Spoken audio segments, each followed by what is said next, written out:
After the war, resources ran out. Cities were put on wheels. Earth became a hunting ground. We have to stop London before it destroys us. You want to die? I'm gonna live. Do it!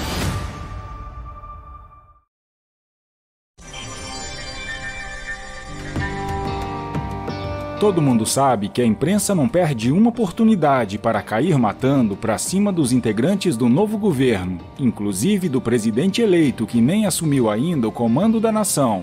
O que vem chamando a atenção é o incrível jogo de cintura nas entrevistas do futuro ministro Sérgio Moro. Moro aposta na linha contrária de seus colegas em relação ao tratamento com a imprensa. A cada novo passo na montagem da equipe do Ministério da Justiça ou da agenda anticorrupção que pretende encaminhar, faz questão de prestar contas pessoalmente, de forma paciente e didática aos jornalistas que cobrem a transição. Não se trata de casualidade, mas de cálculo. Moro se aconselhou com especialistas em comunicação de Brasília, logo que indicado. Com a ajuda dos responsáveis pela comunicação da AJUF, Associação dos Juízes Federais, concedeu uma entrevista coletiva logo depois de designado que virou modelo para os colegas e um alento para os jornalistas. Sem atropelos, sem pitch, sem ameaçar abandonar a cadeira diante de perguntas incômodas, o ex-juiz vai criando um canal de interlocução em muito superior aos de futuros colegas de esplanada. Direto do spa no prédio da Polícia Federal em Curitiba, Lula escreveu um bilhete de cadeia lamentando a saída dos médicos cubanos do país, em razão do que ele considerou um preconceito de Jair Bolsonaro.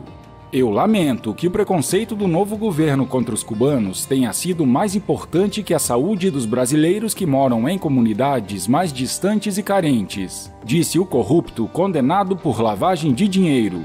Acontece que não foi Bolsonaro quem pediu a saída dos médicos cubanos, foi a ditadura da ilha que não aceitou as condições mínimas impostas por Bolsonaro, que seriam de que o salário dos médicos ficasse integralmente com eles, não fosse usurpado pelo governo cubano. Além disso, Bolsonaro gostaria de instituir uma prova básica de conhecimentos para os médicos e solicitou que Cuba permitisse que a família dos trabalhadores pudessem vir ao Brasil. Ambas as solicitações foram negadas pelo regime totalitário de extrema-esquerda, que já fuzilou muita gente que simplesmente tentou fugir daquele regime ditatorial. Pelas redes sociais, o presidente eleito respondeu às mentiras de Lula. Diferente do que diz o corrupto preso Lula sobre o novo governo ser preconceituoso por retirar médicos cubanos do país, foi Cuba que os retirou por recusar-se a pagar salário integral a eles. Oferecemos asilo aos que querem ficar. Informações estão chegando erradas na cadeia. Falando em Bolsonaro, entusiasmo com o governo do capitão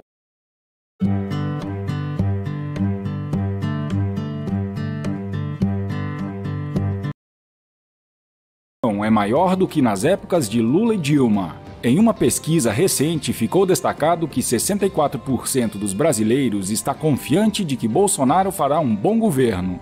Pode-se considerar que são índices parecidos com os antecessores do capitão, sendo Dilma 62% em 2010 e Lula com 68% em 2006. Mas, quando se analisa a parcela mais otimista da sociedade, Bolsonaro se destaca com distância dos petistas. 25% acredita que ele fará um governo ótimo. No auge da popularidade, Lula contava com 19% nesse quesito e Dilma com meros 13%. Falando em 13%, um dos empresários mais bem-sucedidos do Brasil, Luciano Hang, inaugurou na semana passada a sua primeira loja Havan no estado do Rio Grande do Sul. Até aí, tudo normal. Mas o que chamou a atenção foi o fato do empresário ter abolido o caixa número 13. Luciano explicou, o 13 fez mal para esse país e fez mais mal para o estado do Rio Grande do Sul. O empresário também declarou que, quando questionado sobre ter algum petista funcionário da Havan, eu respondi que não, porque eles não aguentam trabalhar como nós. Por falar em trabalhar, o próximo governo quer explorar reservas de potássio, cálcio e magnésio. Segundo o presidente eleito, o estudo está sendo feito em parceria com os futuros ministros de Minas e Energia, Almirante Bento Albuquerque, e da Agricultura, Tereza Cristina. Jair Bolsonaro declarou: junto aos futuros ministros de Minas e Energia e Agricultura, estamos analisando o potencial de exploração de reservas de potássio, cálcio e magnésio em regiões do nosso país. Hoje, mesmo com as maiores reservas, dependemos da matéria-prima importada para produzir fertilizantes. Ao ser perguntado sobre as ações da pasta para 2019, Albuquerque disse que os desafios são enormes. O futuro ministro de Minas e Energia declarou: não só no setor elétrico, mas também na questão de óleo e gás. Da mineração tem a cessão onerosa, tem Itaipu. Daqui a pouco vamos ter que discutir o contrato de Itaipu. E na questão de energia elétrica é aquilo: fornecer energia mais barata para o consumidor e para aquele que está investindo no país, que vai começar a crescer. Falando em crescer, o calamitoso estado das finanças públicas no Brasil é o retrato mais vivo da má administração e uma conjugação de fatores que nos preocupam a todos de uma forma geral. Com razão, mais de 1.500 prefeituras não reúnem condições de pagar clientes, fornecedores e a folha dos servidores, incluindo pequenas, médias e grandes cidades. A desaceleração econômica provocou um tsunami e acendeu a combustão dos gastos públicos e a necessidade do choque de gestão. No entanto, a folha de ativos e inativos é pesada, a forma de cobrança da dívida ativa burra e demorada, e a terceirização dos serviços não resolve a questão. O que teremos pela frente é um programa de recuperação gradual e paulatina das finanças públicas, com eliminação das despesas, do patrimônio e funcionários ociosos, além de realizar uma fusão entre os municípios menores mais carentes, os quais não podem disponibilizar serviços essenciais de saúde, transporte e educação ao nível da população. O Constituinte pensou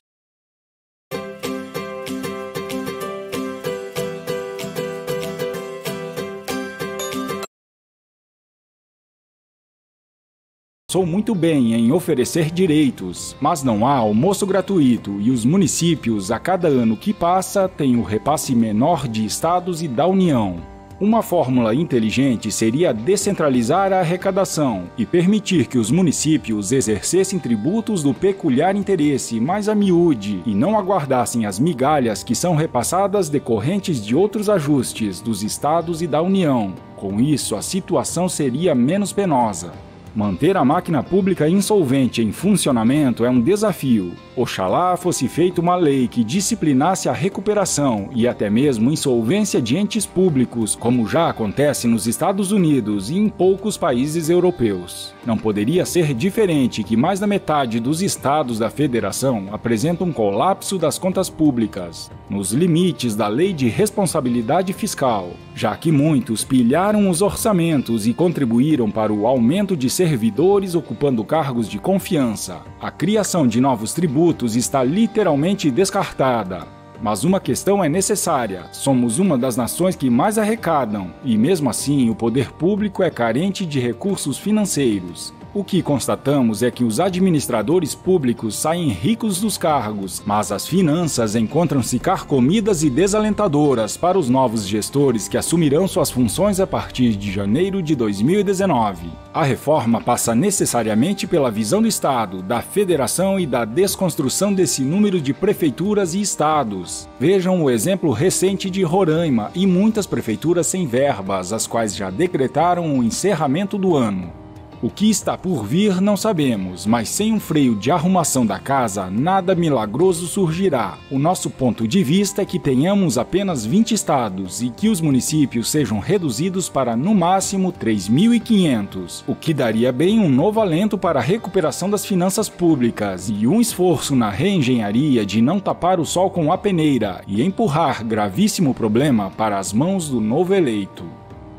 E falando em eleito, Renan Calheiros e seus aliados estão preocupados. O STF decide nesta quarta-feira se a votação para a presidência do Senado será aberta ou secreta. O ministro Marco Aurélio Mello, do Supremo Tribunal Federal, vai decidir monocraticamente até quarta-feira sobre o mandado de segurança 36169, que questiona se a eleição para a presidência do Senado deve ser em votação aberta ou secreta. A ação é acompanhada com apreensão no Senado. Interlocutores de Renan torcem para que o voto secreto seja mantido. Se Marco Aurélio Mello decidir que a votação no Senado deve ser aberta, pode-se criar um cenário inusitado, em que os senadores votam de um jeito e os deputados federais de outro. Semana passada, o jurista Modesto Carvalhosa impetrou mandato de segurança no STF para que o Senado eleja o seu próximo presidente em votação aberta. Isso nem deveria estar sendo discutido. Votação secreta só serve para acobertar o toma lá da cá. O senador Renan Calheiros não vai medir esforços para conquistar a presidência. O Natal no Parque Shopping esse ano se superou. Tem magia por todos os lados e personagens incríveis que vão fazer a diferença Do Senado Federal. Qualquer um outro dos 81 senadores da casa é melhor e menos prejudicial ao país do que Renan. Enquanto isso, cresce o clamor popular para que a votação seja aberta. O resultado vai fatalmente indicar a que veio e o que se pode esperar dessa nova composição do Senado Federal.